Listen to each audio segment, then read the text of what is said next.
দুর্গাপুরের সিটি সেন্টারের একটি বেসরকারি হোটেল মাঙ্গলিকে স্বেচ্ছাসেবী সংস্থার পক্ষ থেকে আইন সংক্রান্ত বিষয়ে সচেতনতামূলক এক অনুষ্ঠানের আয়োজন করা হয়।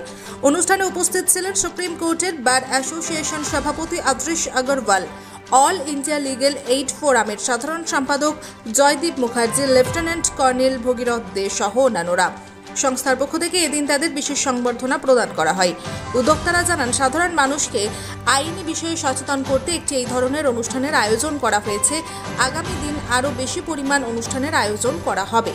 পশ্চিম বর্ধমানের দুর্গাপুর থেকে নিমাই দাসের report, Bangla MG news. Supreme Court Bar Association, Dr. Adish Agarwal ji is also with us today. Lieutenant Colonel Bhagirath Dey is also with us, and I have invited Dr. Adish Agarwal ji to Durgapur. I don't know whether it is your first time visit of Durgapur or not, so I think it is your first time visit of Durgapur, and thanks goes to Mr. Sudip Mahapatto, because today I have one program in the Bolpur Gitanjali Prekagyo and the Road of Bones written by me regarding the disappearance and the mysterious death of Netaji Subhash Chandra Bose. It will be launched today by some of the ashramik and also eminent personalities. And Dr. Agarwal ji is also with us in this program. He will be also with us in this program. And Honorable Justice also coming from the High Court. So today Dr. Agarwal sir also started his journey from Bombay and landed in the Wandal airport. And that's why yesterday I came to Durgapur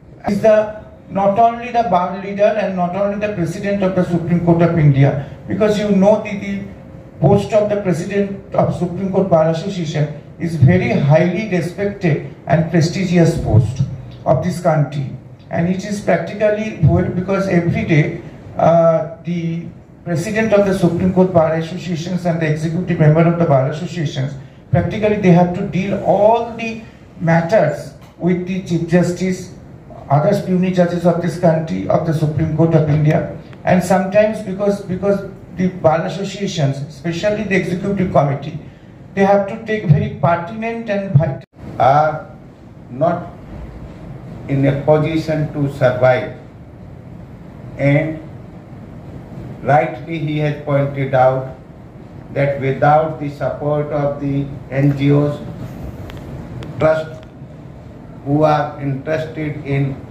helping their brothers and sisters in the society, neither the central government nor the state government can be successful in giving relief to the poor people.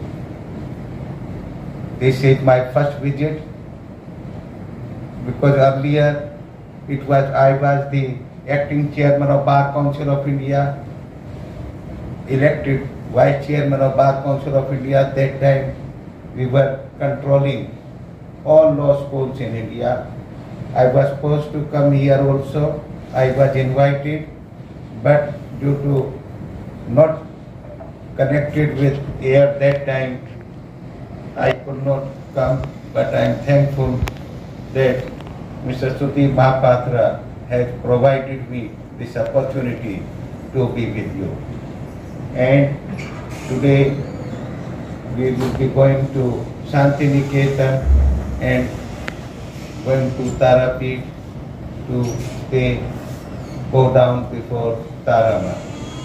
Tarama has always blessed me, and that is the reason this time we have to deal with all types of problems, not only which is prevalent in our Supreme Court और sir आजकल sir कई NGO बन रहे हैं। आज एक NGO के कार्यक्रम में आप आए। एनजीओ का क्या रोल है समाज के क्षेत्र में?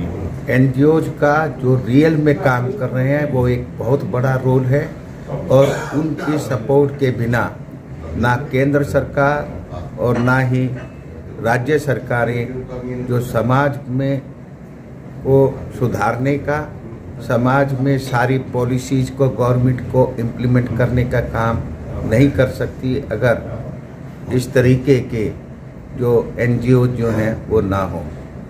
परंतु बहुत से एनजीओ जो है उनके काम करते नहीं हैं पर बोलते हैं, और सरकार से और फॉरेन से बहुत तरीके की जो है वो फाइनेंशियली सपोर्ट लेते हैं, और वो चीज़ मोदी जी भी और राज्य के मुख्यमंत्री ममता बनर्जी भी उस चीज़ को प्रमोट नहीं कर रहे हैं, उन पर एक्शन ले रहे हैं। एक्शन लेना चाहिए गवर्नमेंट को। हाँ, ले रहे हैं, और ज़्यादा अगर, क्योंकि शुरू में कम एक्शन लिया जाता है क्योंकि उनको पता नहीं था गलत करने का रिजल्ट उनके साथ लॉ जो है काम करेगा, तो अब सबको पता चल गया है। तो अब कोई गलती करता है तो बहुत स्ट्रिंजेंट एक्शन लेना चाहिए, और लेने की कोशिश कर रही है तो दोनों सरकारें। सर, आप सुप्रीम कोर्ट बार एसोसिएशन के प्रेसिडेंट हैं। देखा जाता है गरीब लोग न्याय पाने के लिए उन्हें काफ़ी परेशानी होती है, वकील का खर्च होता है, देखो दिक्कत में फंसते, इसके लिए क्या कदम उठाया जा रहा है? देखिए, सरकारें, केंद्र सरकार ने भी और राज्य सरकारें लीगल एड, हर कोर्ट के अंदर लीगल एड का एक प्रोविज़न रखा है सरकार की तरफ से, उसके सारे खर्चे करे जाते हैं। गरीब आदमियों को उनको फ्री में वकील दिया जाता है और अच्छे वकील दिए जाते हैं। सरकार हर एक को न्याय दिलाने के लिए काम कर रही है।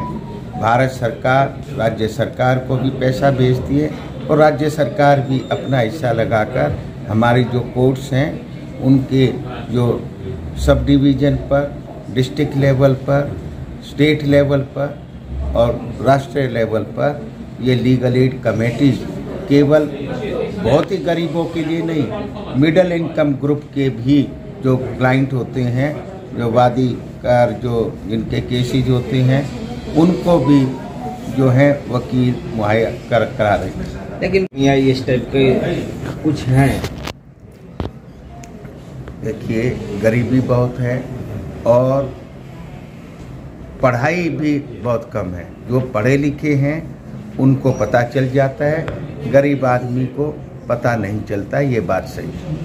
उसके लिए क्या करना चाहिए सर कि पता चले? इसके लिए हमारे जो NGOs हैं, जैसे ज्योति मुखर्जी साहब का है, ये भी जहाँ हम इस प्रोग्राम में आए हैं, इनकी ड्यूटीज़ हैं कि वो गांवों में जाके, चौपाल में जाके मीटिंग करें, वहाँ लीगल एड खुद दें और उनको बताएं कि आपके कोई राइट्स इन्फ्रिंज होते हैं तो कचहरी में जाकर, और कचहरी में जाना ही ज़रूरी नहीं है, आज वो चिट्ठी भेज सकते हैं। चिट्ठी लिख देंगे किसी भी ऑफिसर को, चाहे वो DM को लिख दें, चाहे वो SSP को लिख दें, चाहे डिस्ट्रिक्ट जज को लिख दें, चाहे चीफ मिनिस्टर को लिख दें कि मेरे को, मैं गरीब हूँ, मेरे को वकील दिलाया जाए। तो आखिर में जो कंसर्न डिपार्टमेंट है हमारा लीगल एड का, उसके पास वो मैसेज पहुंच जाएगा, और वो जो है लीगल एड के लिए उनको वकील अपना चिट्ठी भेज के मार्क कर देते। Thank you sir. आपका नाम? Doctor Adish Agrawala, president supreme court bar association and all India bar association.